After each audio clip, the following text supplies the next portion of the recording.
Hello, my name is Eddie Tofpik.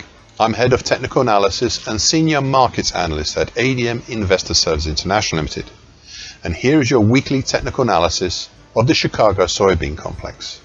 However, before we start, I just wanted to let you know that no AI, that is artificial intelligence, was ever used in the composition, production, or recognition of any of these patterns, levels, analysis, or any related items on these, my charts.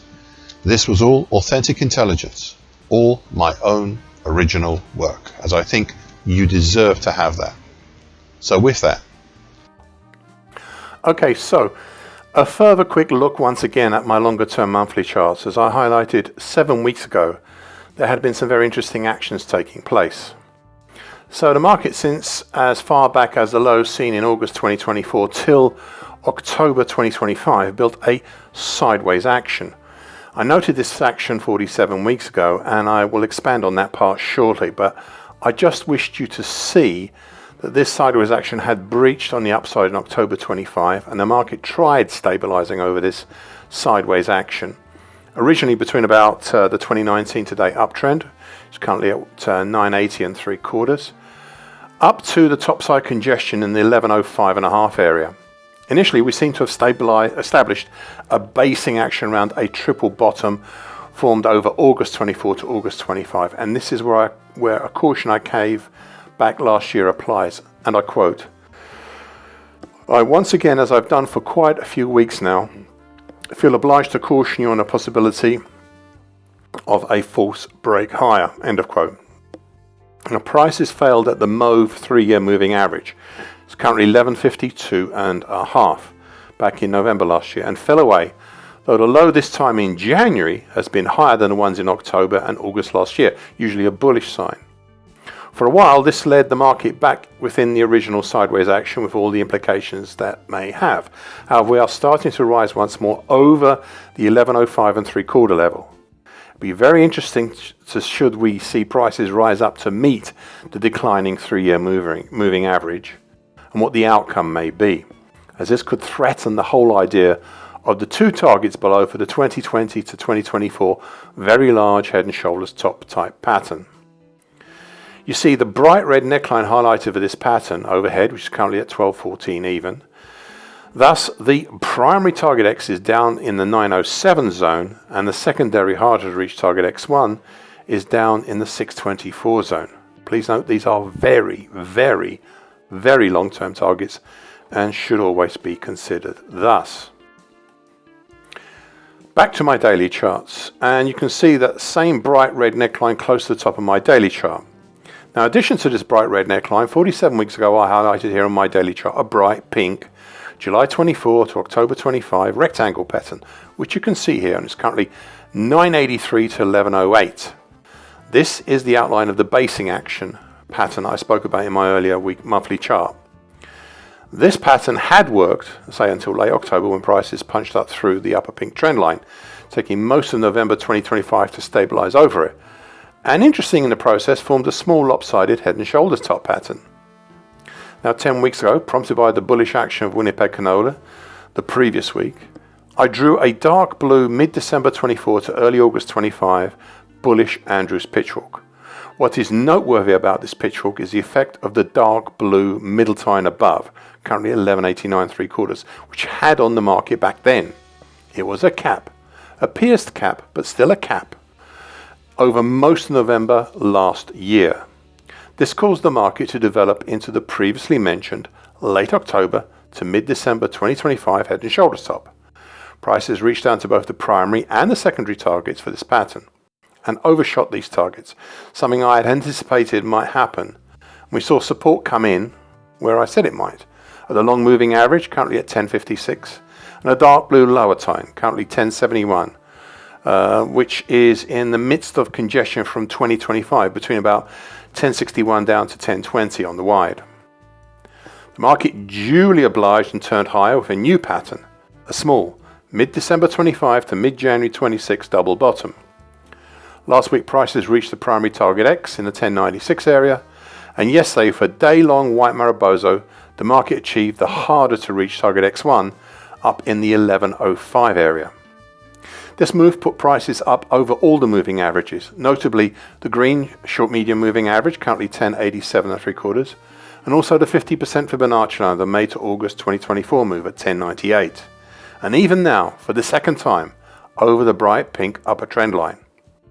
We have not stabilized over the pink trend line, not yet, and thus over and outside the pink rectangle pattern. But something interesting may be happening this week, as we are set up to make this week a weekly key reversal.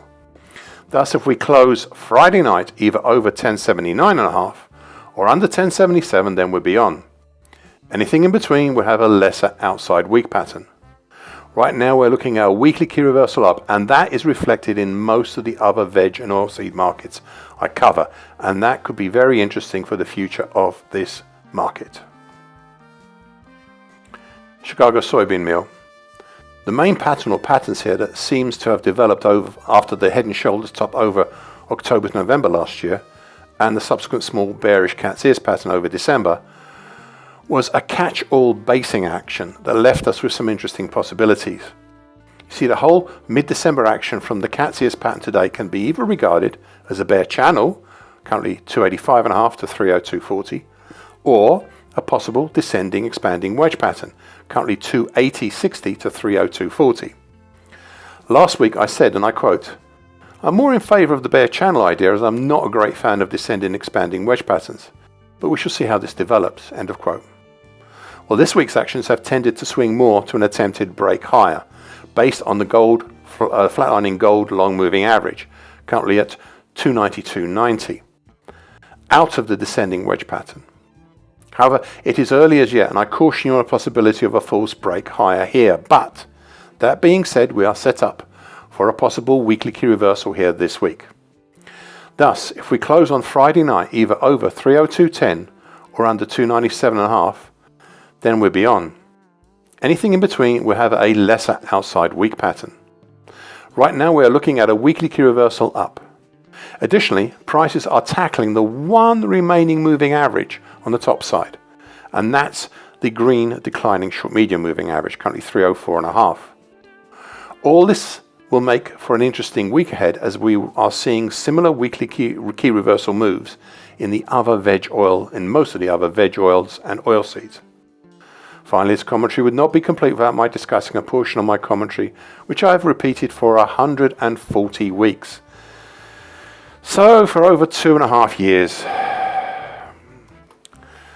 It is the annual key reversal seen here at the end of 2023. I said back then, and I quote, "And I only need to once again remind you of my words when I pointed out that Chicago soybean meal was about to have that rarest of patterns, an annual key reversal down. This duly came about at the end of 2023 and been living in the shadow of this pattern ever since." End of quote. I've also added ever since, and I quote, "There's only one thing you take away from any of my musings, let it have been those words." End of quote. For over 2.5 years, the shadow of that pattern has darkened the skyline of this market ever since. Chicago soybean oil. 12 weeks ago I said, and I quote, "All the activity in the soybean complex, it was time I finessed this daily chart to show a better and clearer view of what's going on. Thus the key pattern here is the newly expanded, sorry for the pun, the newly expanded dark blue April to date, so that is April last year to date, April to date ascending expanding wedge pattern. And that's currently 53.55 to up off the top of my daily chart." And that's the end of the quote. This pattern, specifically the dark blue lower trend line, was until mid-December last year acting more as an attractor than an ascending expanding wedge pattern trend line. But back in September/October last year, the market started growing a new pattern, a bright red mid-October to mid-December expanding wedge pattern. Neither an ascending nor descending, just an expanding wedge pattern, highlighted in bright red on my daily chart, currently 47.59 to 54.33. Now, you could argue that this is a complicated double or even triple bottom, and I would see your point. It's just that I favour the expanding wedge pattern here as a better fit for the market's actions. What this comes down to is what I set out to do right at the beginning of this section of commentary, and that is to, and I quote, "to show a better and clearer view of what is going on." I think this expanding wedge pattern may just be that. Now, the last 2 weeks' actions have seen a significant breaching of the bright red upper trend line of the expanding wedge pattern, but not really pushing beyond it. We've tried over this bright red trend line as well as over a number of resistances, and as I said last week, and I quote, "If we do, then next time I'll start looking at the top side, maybe not targets yet, but top side potentials. It all depends if we can now stabilize at these higher levels, and this week ahead will be an important one in that matter." End of quote. Well, we are in the process, as we have seen elsewhere in veg oils and oilseeds, in making a weekly key reversal pattern here, possibly a weekly key reversal up, depending on Friday's close. Hence, if prices close either over 54.52 or under 54.06, then we're beyond. We're looking right now at a very good weekly key reversal up. Because of these, I feel important to lay out some possible targets above, of a primary target X up in the 58.10 area, and a secondary harder to reach target X1, and that's a lot harder to reach, in the 60.50 area. The first target X will be hard enough to reach, as it's just above the overhead congestion we are testing right now, between the important 50% Fibonacci line, the March 20 to April 22 move at 56.34, and the July high, the 2025 high in July last year at 57.64. Thus, the secondary target, well, it may well be out of reach, but we shall see. One final point, and it is bullish supportive, and that is to consider maybe, just maybe, the action since the start of January might be possibly formed a bullish halfway hesitation pattern. More on this if and as if it develops. Thank you for watching and listening. This weekly broadcast gives the essential market patterns and consequences. Please be aware of the risk disclaimer posted both at the front and at the back of this broadcast. Copyright is Eddie Tofpik and ADM Investor Services International Limited. And here comes the final important bit.